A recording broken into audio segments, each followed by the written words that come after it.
My dear students, students of class 11, you know that I am taking your English class, and today's class is the second online class taken by me for you. In the last class, I read and analyzed the opening stanza of the poem composed upon Westminster Bridge, September 3rd, 1802, by William Wordsworth. You know that this poem of Wordsworth is a sonnet, and sonnet of Italian or Petrarchan sonnet. So the first stanza, consisting of 8 lines, is called sisted, and the second stanza, consisting of 6 lines, is called sisted. I have already discussed the stanza octave, and today I shall discuss on the stanza sisted. Before reading and analyzing the stanza octave of this poem, I discussed on William Wordsworth as a poet. I discussed on sonnet, and I also discussed on the background of this poem. I hope you all have listened to the last audio clip and have knowledge enough of all the points which are needed for understanding this poem. Now, dear students, for your better understanding, before reading and analyzing the stanza sisted, I would like to focus on some key words about this poem. William Wordsworth is a romantic poet. Though this poem is a sonnet, William Wordsworth is not at all a famous name in the field of sonnet. Rather, he is a famous name or renowned name in the field of romantic poetry. In fact, William Wordsworth is the pioneer of romantic poetry. He was the first poet who introduced romantic poetry to the history of English literature.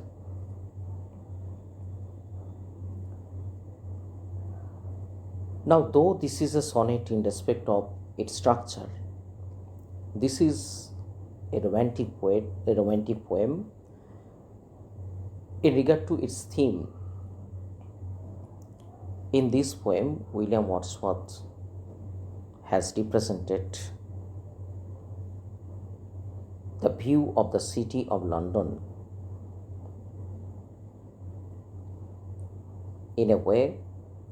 in such a way that the city of London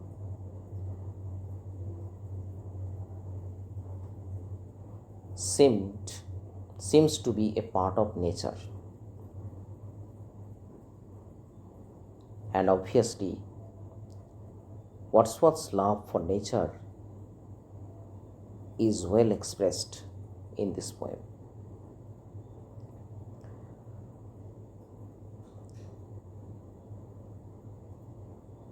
William Wordsworth has composed this sonnet on his feelings over his observation of the city of London in the first morning of September 3rd, 1802. In the first morning of September 3rd, 1802, William Wordsworth, accompanied by his sister Dorothy Wordsworth, was crossing the Westminster Bridge. And from there, they viewed the city of London and were completely surprised as the city, which was very much familiar to them, appeared to them as a new one. Dorothy Wordsworth was the first who expressed her feelings, viewing the city of London as a new one in a journal.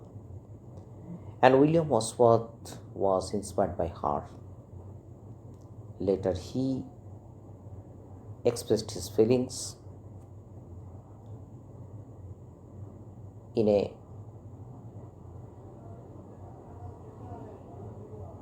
poem. And this is that poem in which William Wordsworth had expressed her feelings over what he had observed, or how he had observed the city of London from the Westminster Bridge in the very first morning of September 3rd, 1882.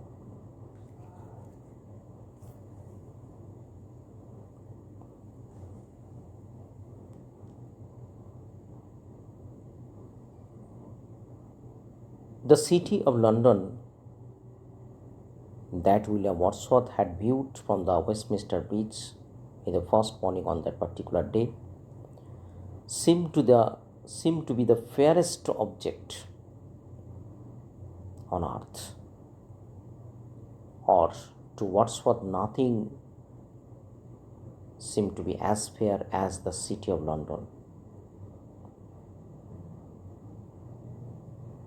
And he thought that nobody could be able to pass by or ignore the beauty of the city of London that prevailed on that particular day or on that particular moment.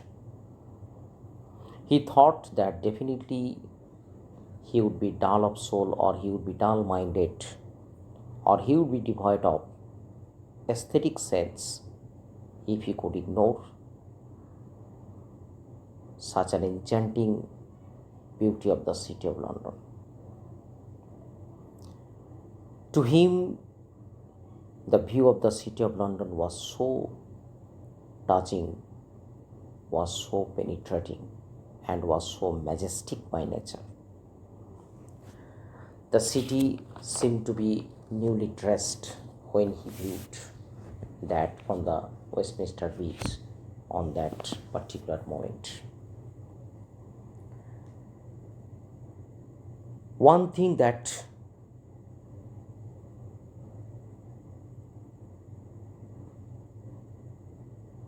left a mark on the poet's mind, or one aspect that surprised the poet the most, was silence and bareness.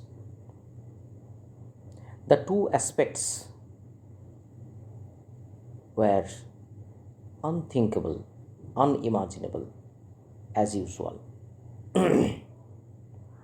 But on that day, on that particular moment, the poet William Wordsworth had marked these two objects in particular in the sight of the city of London: silence and bareness. Sieves, towers, domes, theatres, and temples, all the public places before which the crowd remained always. The crowd stayed almost at all times.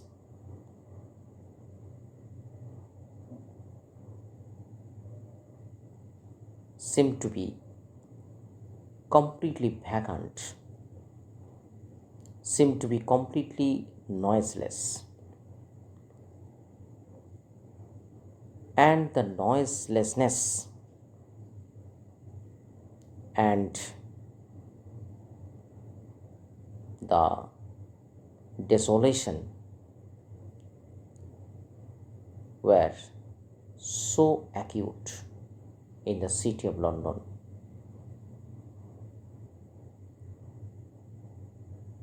on that particular moment. As it was the first morning, the day's activities were not at all started then, so the air was smokeless on that moment, and as a result, everything was looking bright and glittering, as was viewed by the poet on that particular moment of that day. Now, I have once again discussed on the octave of Wordsworth's sonnet composed upon a Westminster Bridge for your better understanding. Now today I shall read all the lines and analyze these from stanza 68, the last stanza of the poem. Never did sun more beautifully steep in his first splendor, valley, rock, or hill.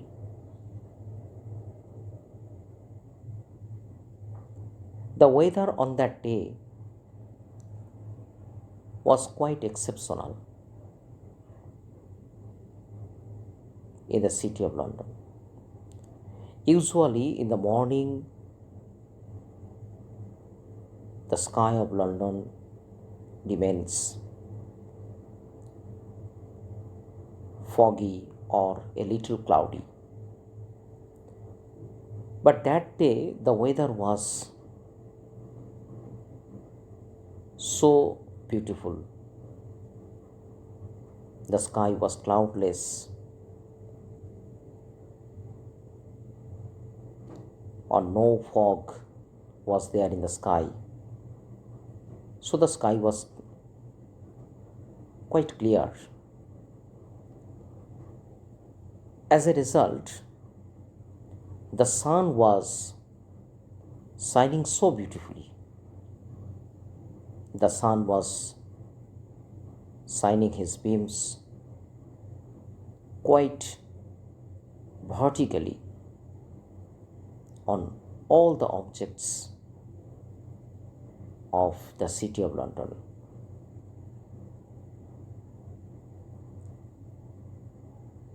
Even in the first appearance, though it was the first moment of the day, though it was the very first morning, the sun was looking so beautiful. The sun was looking so shining. The sun was shining so beautifully over all the objects in the city of London.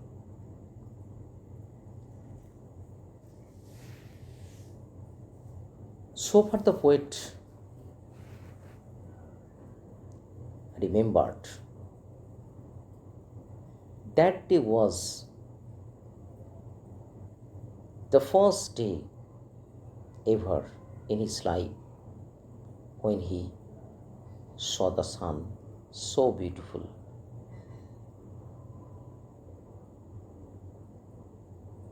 The sun was so beautifully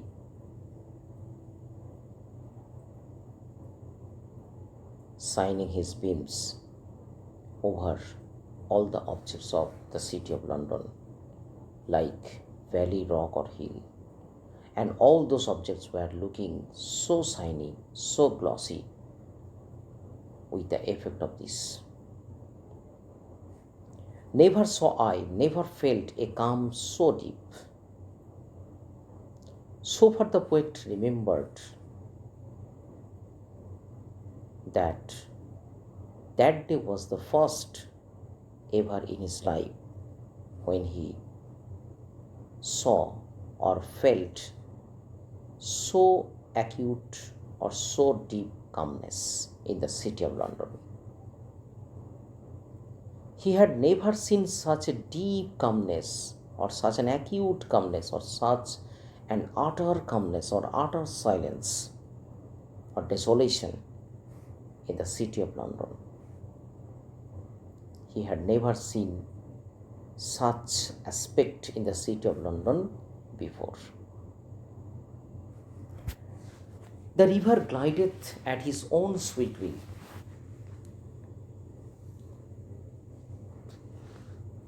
Now, when the poet saw that everything or every object in the city of London was looking so glossy, so bright, so shining, so glistening, with the effect of the bright sunshine,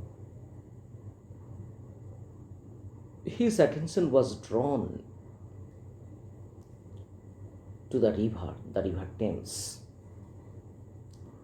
which was looking so gliding at that moment.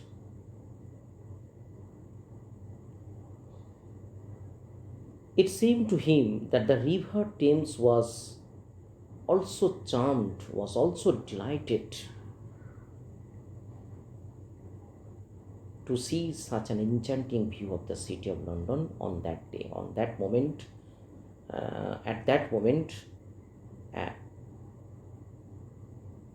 of that day. It seemed to him that the River Thames was gliding,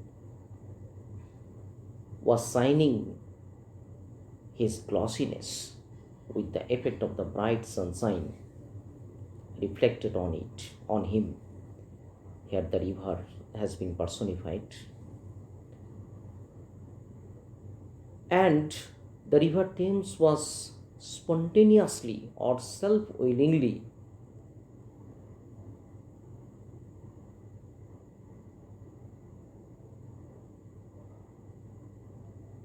flowing as well as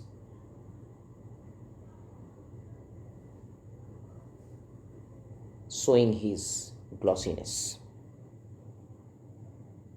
Of course, with the effect of the bright sunshine of that day.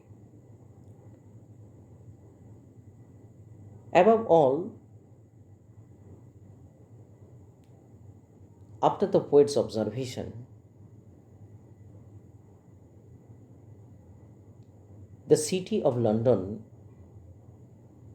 the very city which was a known city to him, appeared to him a completely new one, as a completely new one.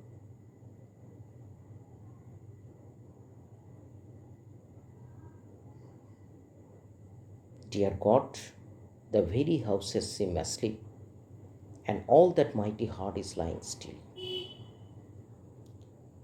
William Wordsworth is spiritual by nature.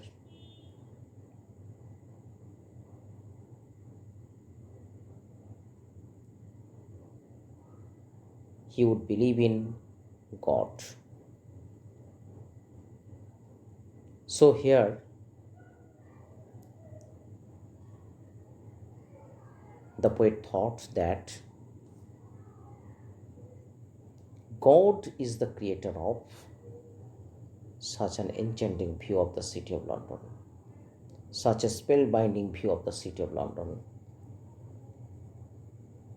So here, William Wordsworth has expressed his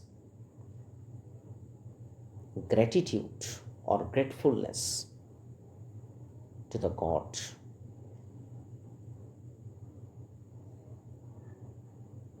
for creating such an enchanting view of the city of London and for making him an witness to that spellbinding view. However, the poet couldn't believe that the very houses which remains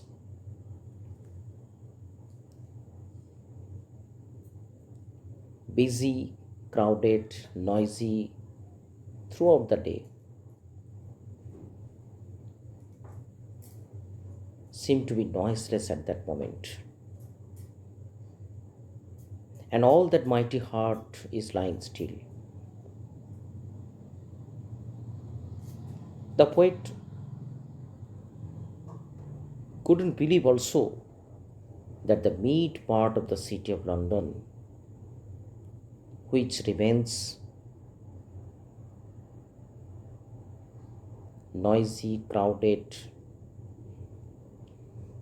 at almost all times, even till the late hours of night, was still or completely silent. He thought that the mighty heart of the meat part of the city of London was lying still at that moment.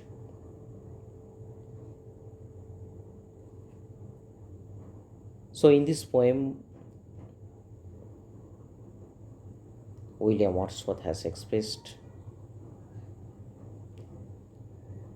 how he felt when he observed the city of London in the first morning of 3rd September 1802 from the Westminster Bridge. Dear students, the poem ends here, and before leaving my audio clip here,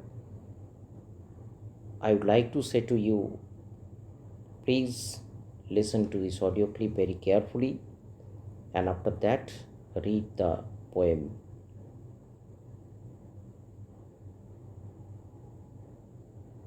carefully also, and I hope that you will have no difficulty in understanding this poem. Okay, goodbye.